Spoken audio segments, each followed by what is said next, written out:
Senhor Jesus Cristo a todos, uma manhã de vitória, uma manhã de paz e de bênção, é o que eu desejo a todos, amém?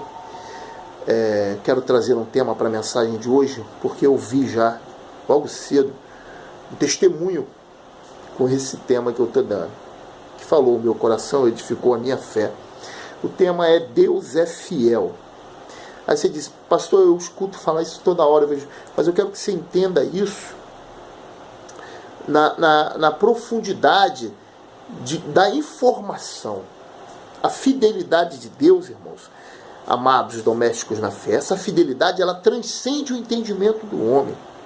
A fidelidade de Deus, ela não está nem presa a nosso comportamento, a nossa história. Deus é fiel, pronto e acabou. É fiel comigo e é fiel com você. Fidelidade que transcende o entendimento. Deus ele é fiel porque Jeremias ele vai falar isso, mas de uma outra forma. Ele vai dizer, a misericórdia de Deus é o fato de não sermos consumidos. Por quê? Porque deveríamos ser, somos imperfeitos, pecadores, a toda hora estamos causando um problema, envolvido com alguma coisa que Deus reprova. E o que deveríamos mesmo, o que deveria acontecer conosco, deveria ser realmente deveríamos ser consumidos.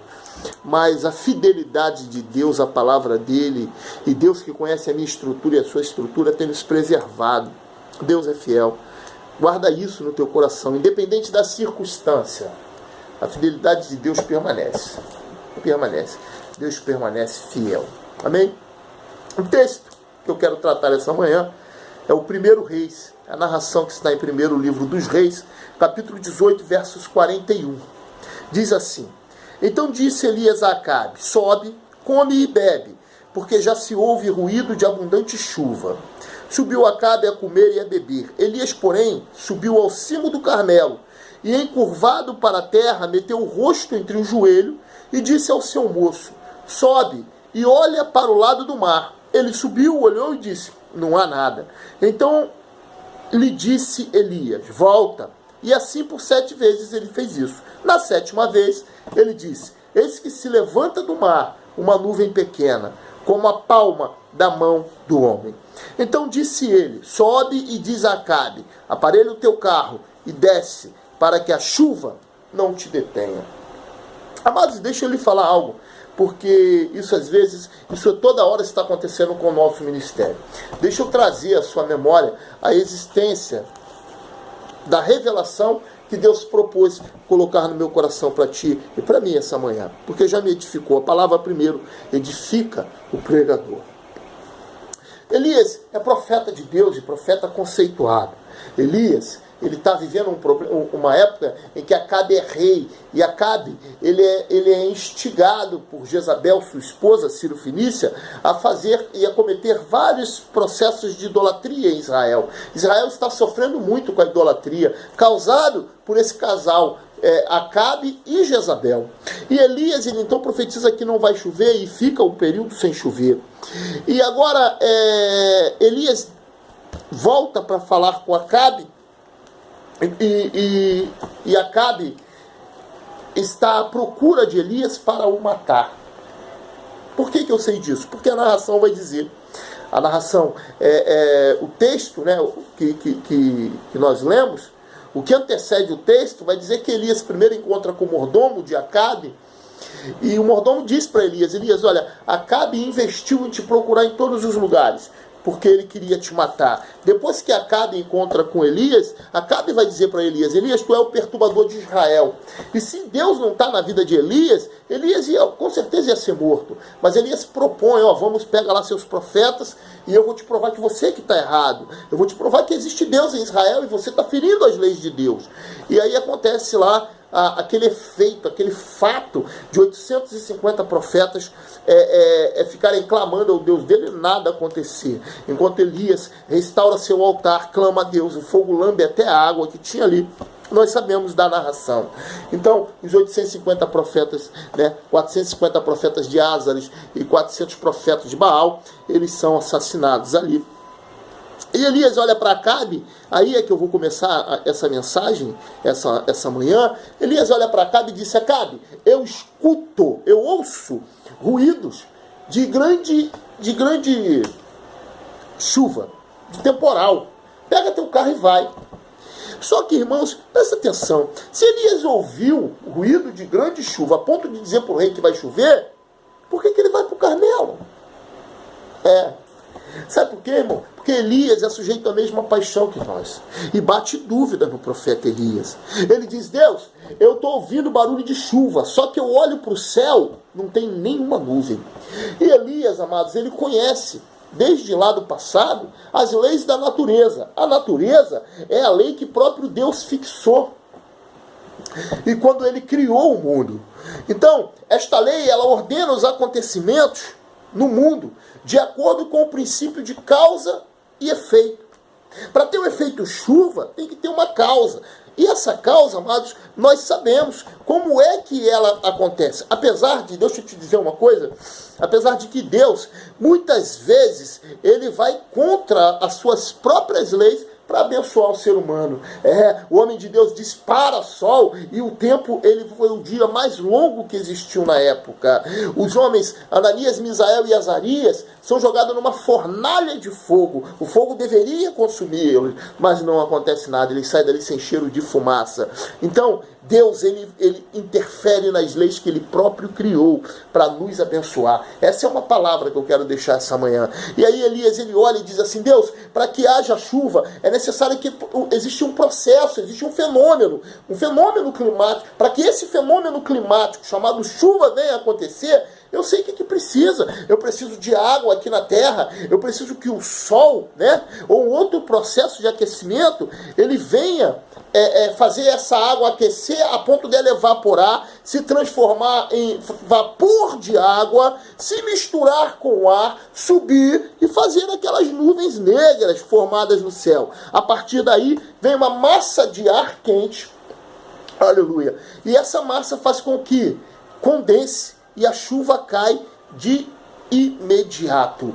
Ou seja, o encontro dessa massa de ar, o encontro dessa massa de ar frio com essa nuvem carregada faz com que condense e as gotas e a chuva venham a cair.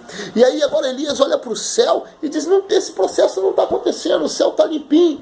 Como é que eu vou dizer para Acabe que vai cair chuva? Eu já disse para Acabe que vai chover. E agora me dá um sinal. E Elias diz: Deus, eu preciso que o Senhor me dê um sinal de que eu não falei da carne. Eu preciso que o Senhor me dê um sinal de que o Senhor está me usando realmente. E Elias vai para o monte. E entra num processo de oração. Ele não quer nem olhar. Ele diz para o moço: olha você. E ele vai a primeira, a segunda, a terceira, são 7 vezes. E Elias diz: Deus, eu preciso de um sinal, eu preciso ter certeza. Eu quero ministrar isso na sua manhã. Deus conhece a sua estrutura, Deus vai te dar certeza. Deus está te dando certeza essa manhã de que Ele é Deus na sua vida. Deus está te dando certeza essa manhã de que Ele traz à existência à sua vida as coisas que não existem. Deus está te dizendo essa manhã que Ele faz milagre acontecer na sua vida. O profeta precisava só de um sinal. E Deus entende a estrutura do homem. Então na 7ª vez, o rapaz vem e diz assim: Elias, eu vejo. Mas eu vou te dizer, não vou te enganar não. É uma nuvem do tamanho da mão de um homem. Diz a Bíblia que imediatamente Elias levanta. Sabe por quê? Ele precisava de um sinal. Se fosse um dedo ele levantava. Uma mão já é até muita coisa para ele crer. Ele só precisava de um sinal e dessa certeza. Deus é Deus de te dar certeza. Deus é Deus de te dar sinal. Então ele levanta e diz assim: pode descer, vai na frente, diz a Acabe: Acabe, aparelha agora, porque a chuva chegou, com uma nuvenzinha do tamanho da mão, da palma da mão de um homem. Ele diz isso para Acabe. E aí, amados, depois que ele toma essa atitude, sabe o que acontece? O céu fica escuro, as nuvens negras chegam. Aí eu pergunto: por que não chegou antes? Porque o justo viverá pela fé. Tenha fé. Deus está te dando um sinal de que Ele é Deus na tua vida essa manhã. Tenha fé. Deus está te dando um sinal de que Ele muda a tua história, independente da concepção que as pessoas têm a seu respeito. As pessoas julgam muitas outras pessoas. É um processo que elas fazem, talvez para deixar de olhar para si mesmo. Esqueça isso. Deus, Ele tem sempre uma palavra diferenciada. É Deus que faz as coisas acontecerem. O profeta olha para aquela nuvem e diz assim: vai chover. Lá no capítulo 17, no capítulo 3, de 2 Reis, tem um caso parecido com esse. o rei Josafá, homem de Deus, ele é chamado para ir à guerra junto com outro rei, só que é o rei de Israel, é o rei Jorão. E o rei Jorão vai por Edom, e Edom acompanha eles, o rei de Edom acompanha eles. Mas diz que chega no meio do deserto de Edom, eles não encontram água, e o povo começa a sofrer, os animais vão sofrer, e eles entendem até que vão morrer ali, mesmo sem guerra. Vão morrer de sede, vão morrer de fome. E mandam chamar um profeta. O profeta Eliseu aparece lá. O profeta Eliseu, ele diz para Jorão: olha, eu estou respeitando aqui esse lugar, porque tem um homem de Deus chamado Josafá. Onde tem um homem de Deus, tem respeito, amados. Onde tem um homem de Deus, tem respeito. Então, o profeta, ele faz o quê? Ele diz: me chama um tangedor. E quando o tangedor começa a tocar, ele começa a profetizar. Ele diz: olha, não haverá sinal de chuva, não haverá vento, mas porém façam covas nesse lugar, porque esse lugar transbordará de água e alimentará vocês, seus cavalos, seus camelos, todos os seus animais. E ainda para provar que Deus é Deus, vocês vencerão essa guerra. Oh, louvado seja Deus. Diz a Bíblia, pá, que eles fizeram a cova. Às vezes, amados, o que está faltando é você fazer a cova, porque o milagre já está pronto a cair. Dá o teu passo para ver o milagre de Deus. Profetiza sobre o vale de ossos secos. Deus faz o vale de ossos secos, de Ezequiel 37, virar um exército. Amados, não deixa ser consumido por nada. Não deixa que a ira te consuma. Se é homem de Deus, é homem de Deus. Pronto e acabou. Se é profeta de Deus, amados, porque tem muita gente que está assim, ó, ele escuta o barulho, mas não vê nada acontecer. Sabe por quê? Porque Deus não está no negócio. Porque Deus não é Deus de confusão. Você vê o rei Acabe? O rei Acabe está numa época de chuva, o pessoal está morrendo de fome. Sabe o que ele está investindo? Ele está investindo em procurar Elias para matar Elias, em vez de procurar se consertar com Deus. Então, meus amados, Deus, ele não é Deus de confusão. Deus é Deus de misericórdia, graça e poder. Então entenda isso essa manhã. Aí, de repente, o céu se tornou negro e veio uma grande chuva. E é exatamente isso que eu quero te falar. Mas quando ele profetizou, não tinha nenhum sinal de chuva. Eu me lembro também, sabe de quem? De Abraão. Está dentro da tenda e diz: Deus, eu estou chorando porque você me encheu de dinheiro, mas eu não tenho filho, não tenho herdeiro. Esse dinheiro todo vai ficar para Eleazar, meu mordomo. E Deus diz: Abraão, sai da tenda, olha para as estrelas do céu, assim será a sua descendência. E Abraão creu. Irmão, seja como Abraão, você não tem nenhum filho, mas creia que será pai de uma grande multidão.